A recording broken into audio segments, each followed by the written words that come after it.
So you been saw this, Bron. I've been saw this. You know what they say on Twitter right now?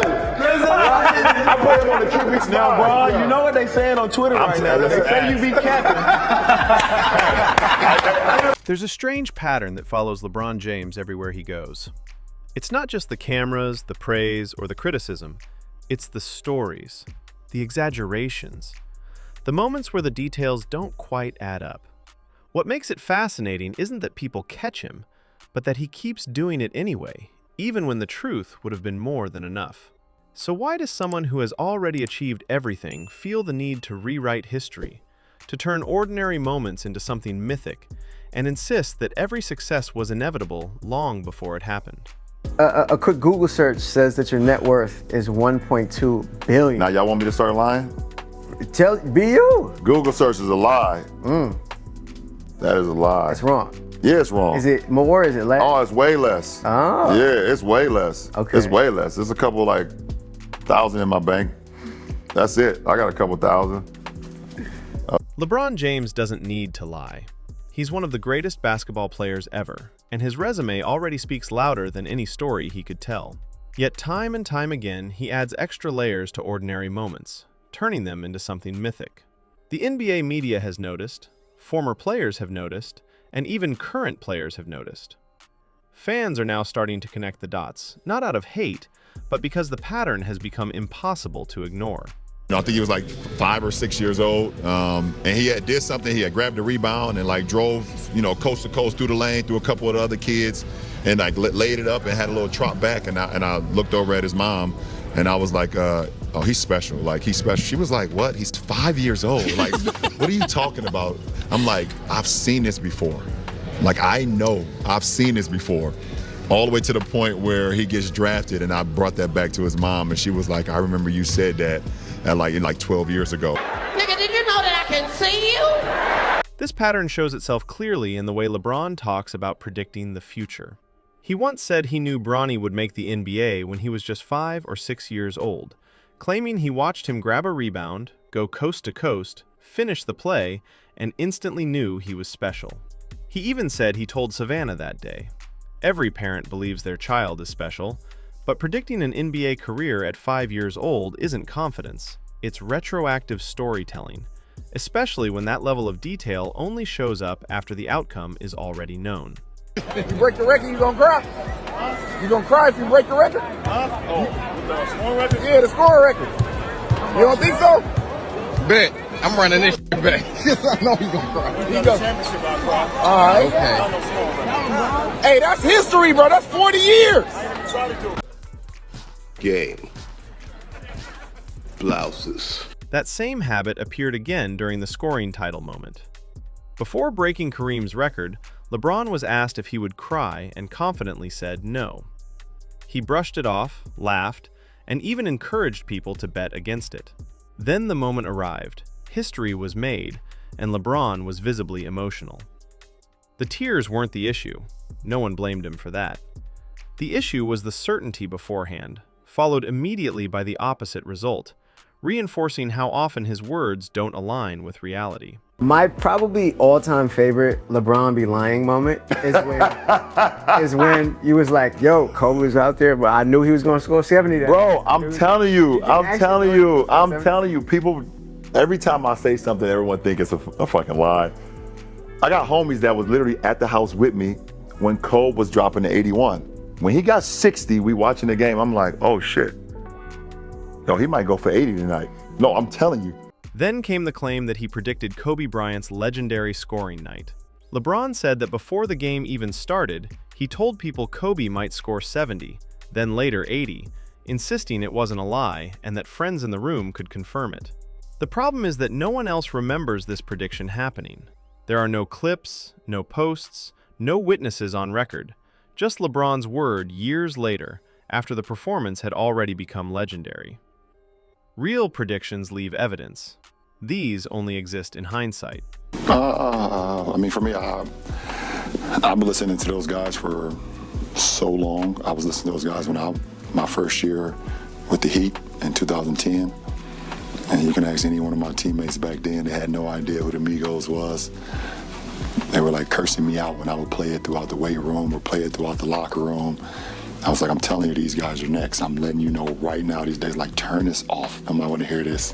Wake up, wake up, wake up, wake up, wake up out of your sleep. This pattern stretches beyond basketball.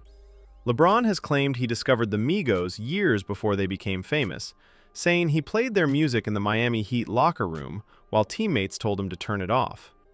But the timeline doesn't match. The Migos hadn't even developed their signature sound yet, and there's no public record of LeBron promoting them at the time. Once again, the recognition only came after success was guaranteed. Thinking as the ball left your hands? I put in a lot of work in my game. After, drape my finger to the eye, I was literally seeing three rims out there. So I just shot at the middle one, and I was able to, to the grace of the man above, I was able to knock it down. Even in-game moments aren't safe from exaggeration. After being poked in the eye by Draymond Green, LeBron said he was seeing 3 rims and simply aimed for the middle one to make the shot. While it sounds heroic, it also defies basic logic.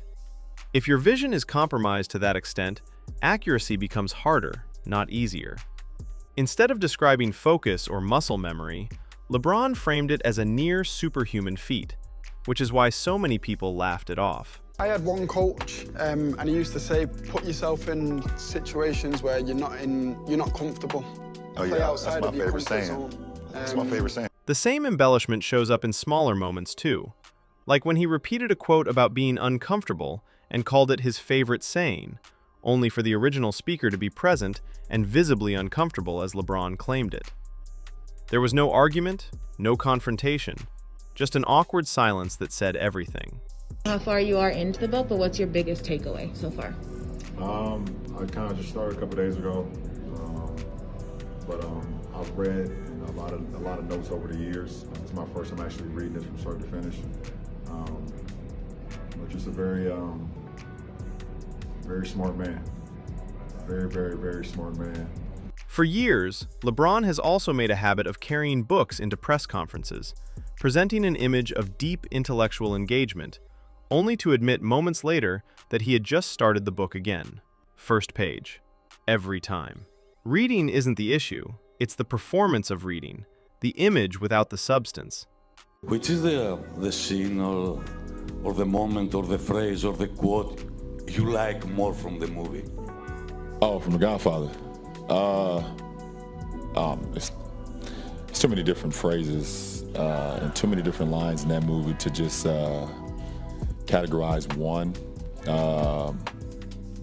But which is the one which inspires you, represents you more? I mean, each movie is 9 hours long. I mean, what do you want me to do?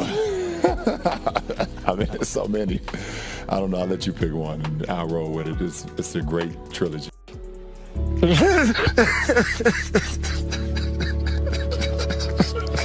That same performance appears in his love for the Godfather trilogy. LeBron has repeatedly said it's one of his favorite movie series of all time. Yet when asked to name a quote, a scene, or even a moment that resonated with him, he couldn't. He dodged, joked, and deflected.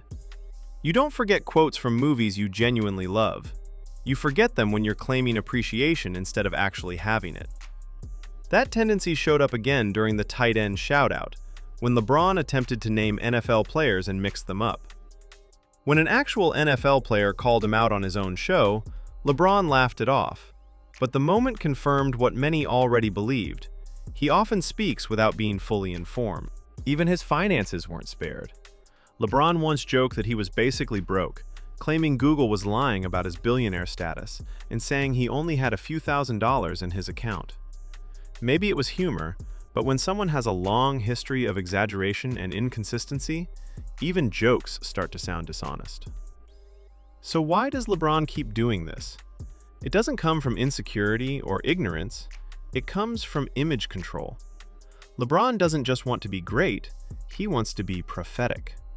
He wants every success to feel inevitable, every achievement to be framed as something he saw coming long before anyone else did. But true greatness doesn't need embellishment. Legends like Jordan and Kobe didn't rely on stories about foresight or destiny. Their legacies were built on what actually happened, not on what they claimed to know beforehand. That's why the media tone is shifting now. Because when the stories pile up and the timelines stop matching, people begin asking questions they once avoided. If LeBron lies about small things, unnecessary things, and moments that don't matter, it forces people to wonder what else he's been stretching. One thing is certain, this pattern isn't going away. LeBron James doesn't just play the game, he narrates it. And he always casts himself as the visionary at the center of the story. There's also a psychological layer to this that often gets overlooked. When someone spends 2 decades under constant scrutiny, every word analyzed, every action debated, it becomes tempting to preempt criticism by rewriting the story in your favor.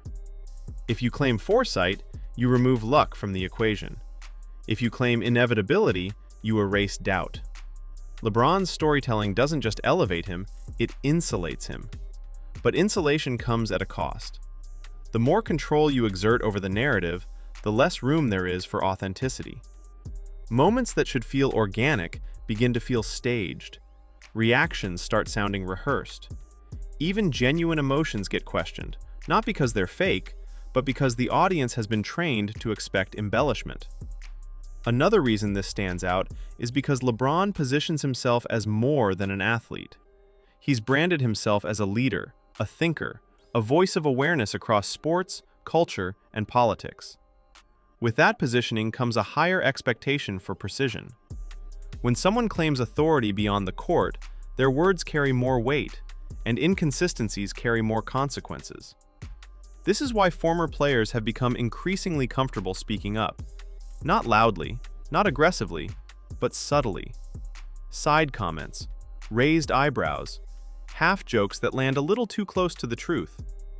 When people who've been in the league, who understand locker rooms and egos, start hinting at the same issue independently, it's no longer a coincidence, it's confirmation.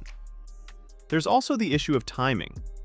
Many of LeBron's most questionable claims don't happen in the heat of competition, but years later, during reflective interviews or relaxed podcasts. That distance matters. Memory fades, details blur, and storytelling takes over. But instead of acknowledging uncertainty, LeBron fills the gaps with confidence, absolute confidence, which makes the story sound less remembered and more constructed. Social media has accelerated this reckoning. Clips don't disappear anymore. Old interviews resurface. Contradictions are stitched together in seconds. What once passed unnoticed now lives forever. LeBron isn't being judged by a single moment. He's being evaluated against his own archive. And that archive tells a consistent story. Whenever there's ambiguity, LeBron resolves it in his favor. Whenever there's uncertainty, he replaces it with foresight. Whenever there's randomness, he reframes it as destiny. Over time, that approach stops feeling impressive and starts feeling defensive. What's most revealing is that none of this was necessary. LeBron's career is already historic without the mythology. The records stand, the highlights stand, the championships stand. He didn't need to add layers of narrative control to be remembered as great. But by doing so, he's complicated his own legacy. Younger fans are especially sensitive to this. They grew up with receipts, timestamps, and context. They don't just hear stories, they check them. And when the stories don't align with the evidence, trust doesn't transfer automatically. This is why the conversation around LeBron feels different now. It's not angry, it's not emotional, it's analytical. People aren't shouting, they're comparing notes. And once that happens, perception shifts permanently. LeBron James will always be one of the greatest to ever touch a basketball. That truth isn't under threat. What's under scrutiny is something else entirely. The reliability of the narrator behind the greatness. Because when a player insists on being both the hero and the historian of his own career, every inconsistency matters. And when the stories start to matter more than the game itself, the audience eventually stops listening to the stories.